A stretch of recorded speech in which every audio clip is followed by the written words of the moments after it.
So the next step is going to be to add materials to our wonderful logo here. We're going to start by changing the rendering system that we're using to the mental ray rendering system, and then we're going to go into the material editor and add materials to our scene. And when we're done, we'll have nice materials set up for our scene, and we'll have them applied to our objects. So we'll have a gray eye, a red heart, an orange 3, and an orange D. And we're going to do this by using what's called the Arc and Design material, which can be found underneath the Materials tab in the Mental Ray section called Arc and Design material here. We drag this in, and we'll talk about all the different nodes that you can use in the Mental Ray rendering system. But for today, we're just going to focus on the materials and how to edit the materials to give them some reflectivity and glossiness, as well as change their color. So by default, Max uses something called the scanline render system, which is a robust enough rendering system in its own right. But for what we're going to do here, we're going to want to switch to something a little bit more photorealistic, or it's easier to get somewhat more photorealistic results using what's called the Mental Ray render system. So to access the Mental Ray render system, we're simply going to go up to the render setup and click on this button here, or you can press F10 on your keyboards to bring this up. And we're going to go to the Common tab, which should be up by default, and we're going to collapse this first panel called Common Parameters and open up the area called Assign Renderer. Next, we're going to come over to the right here, and we're going to click on this triple dot button, and that's going to bring up this dialog box, which allows us to choose between the 4 different renderers that Max ships with. Actually 5 different renderers, because Scanline isn't here because that's already chosen as the production renderer. We're going to go ahead and select the Mental Ray render system and click OK. So this is where you would switch between default Scanline render systems and Mental Ray render systems, and we'll be doing that on and off throughout all the courses here, teaching you about the default scanline render system as well as the Mental Ray render system. Next, we're going to look at the material editor, and we access the material editor by pressing M on our keyboard, or you can press this hotkey right here, but you really want to get used to using keyboard shortcuts. Keyboard shortcuts really will help you speed up your work time and get work done faster. So with the material editor open, this is called the Slate material editor. Now by default, there are 2 different material editors inside of 3D Studio Max. There's the Slate material editor, which is now the default, and then there's the more commonly used compact material editor. I say more commonly used because basically for the first for the past 8 to 10 years, this was probably more of the standard until around 2013 when they came out with the Slate material editor. The Slate material editor is a node-based editor, and it allows us to kind of visually see all of the different connections within our materials. It's important to note that all materials are the same in 3D Studio Max, whether they're created in the compact editor or the Slate material editor. It's simply the way that they're viewed on the screen. So it's basically just an interface difference between the Slate material editor and the compact material editor. Okay, so inside of the material editor, what we're going to talk about now is the node-based approach in which the Slate material editor is set up. So to begin with, we're going to go to the Mental Ray section here, and we're going to bring out an Arc and Design material. Now, it's worth noting that these Mental Ray materials, as well as Mental Ray maps, and also the Autodesk Material Library materials, are only available in Mental Ray, or they're also available in iRay, but they're not available in the default scanline renderer. So if you do switch back to this scanline renderer for another project or for whatever reason, you might not have access to these Mental Ray tabs inside of the material editor. So now that we've got this material in our scene, we have a few different options. We can double click on the little icon here to increase the size of it. And what you'll notice is that the header for this material is blue.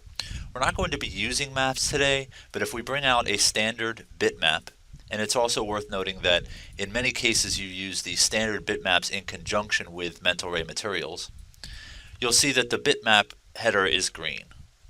Furthermore, if we come down to the controllers section and we bring out a float controller, you'll see that the controllers are yellow. So in the node-based system, it's kind of good to understand what's going on here, is that generally you'll have materials and maps go into materials, and controllers also go into materials as well, although it's a different section of the material that these go into. Again, we're not going to be using bitmaps right now. We're just going to use this default Arc and Design material to create a material for our scene.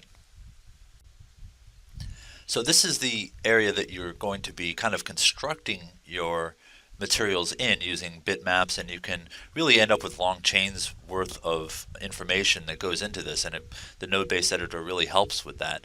But to the right is where you're going to do most of the editing that you're going to be doing inside of the Slate material editor.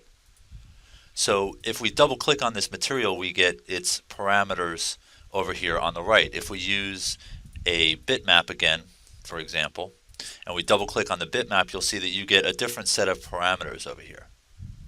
So depending on what you double click on, and you can see that it gets a ghosted white line around the outside of it, that's what's active inside of the command panel for the material editor.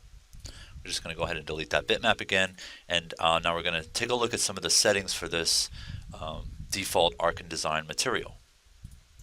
First of all, there are some templates that we can choose from. We have matte finish, pearl finish, glossy finish. We've got satin varnished wood, and some of these will bring in bitmaps for you, like the wood ones will bring in wood bitmaps.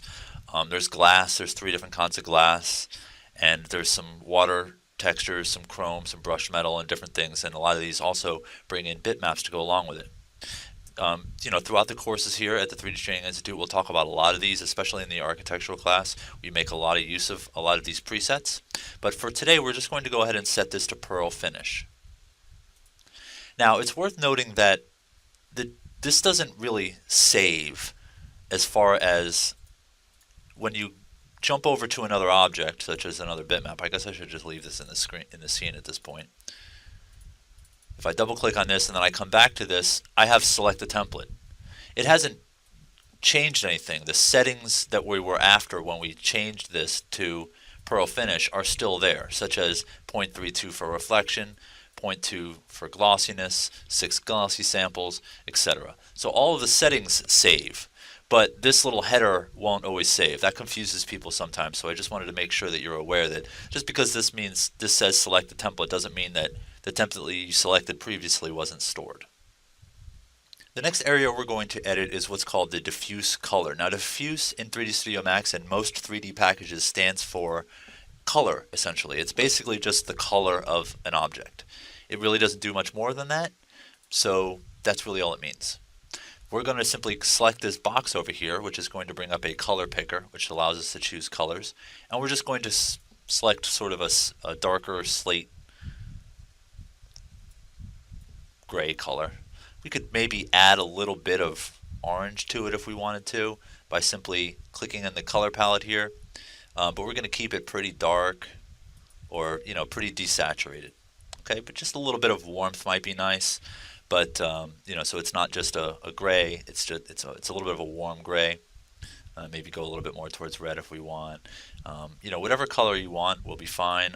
We want to keep this fairly simple though, so that it looks nice. And we'll just click OK. So that gives us a decent color there. And so now we've got our first material. We're going to go ahead and name this. It's definitely very important to name your materials, name your objects in your scene, and naming conventions really help you stay organized and keep yourself working smoothly. So we're going to name this gray metal. And we might tweak this a little bit. We might turn up the reflectivity a little bit. We might turn up the glossiness a little bit. You can play around with these settings a little bit. We don't really want to get too much into a lot of these other areas like self-illumination and things like that. Save all that stuff for when we have more time, essentially. But we're going to play around with these top areas a little bit just to give ourselves a nice metal finish. Now that we've got our material created, we're going to simply select our object, and in this case we're just going to select the eye. And generally what I'll do is I'll simply minimize the material editor, select my object, and then press M again, and it'll bring the material editor back up. And then I can right click on the material, and click Assign Material to Selection.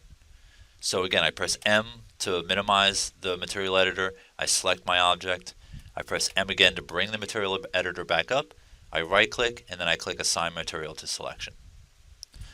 Now once I've got that assigned, I'm going to go ahead and just hit Shift Q on my keyboard, and that's going to give me a quick render of what I've got set up. I just want to make sure that the color is basically what I want. We haven't added lighting and things like that yet, so the reflectivity might not be working quite the way we want it to, but this is about the color that I want, so you can always hit Shift Q as you're doing your materials just to give yourself an idea of what it is that the material that you've added is doing. Once we're happy with this material, we could come in here and tweak these a little bit more, but we're just going to leave this gray material as it is. We can hold Shift and just simply drag the material off to the side, and this will create a copy. And you can tell it's a copy because it says Material 4. So we'll come in here and we'll just call this Red Metal. And then we'll simply enough just come to the color palette and increase the saturation. And let's make it actually red instead of orange. And we can lighten it up a little bit as well. Just using the color picker here to select the area of the red that I want. And that looks pretty good, and I'll press OK. And then once again I press M to hide it, select the object, press M again to bring the material editor back up, and then right click on the material and click Assign Material to Selection. And then when I press Shift Q again, now my heart is red. And just quickly, to recap, we'll do it again. We'll simply shift and drag to bring this over, double click on the material.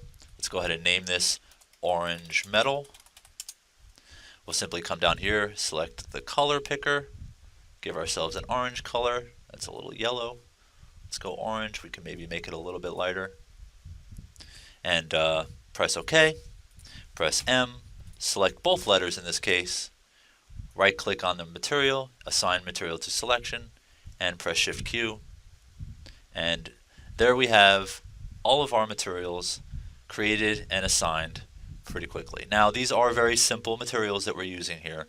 You can get much more complicated with them. Materials are a lot of fun. I consider myself a little bit of an expert on materials. I love to play around with them and have fun with them. There's all kinds of things that you can create with them, and we'll get into a lot of that kind of stuff in the further classes here. But this is a good start where we've got some nice color variation, and they should have some decent reflective values to them when we actually get to rendering this. Okay, so now we have some nice color added to our objects.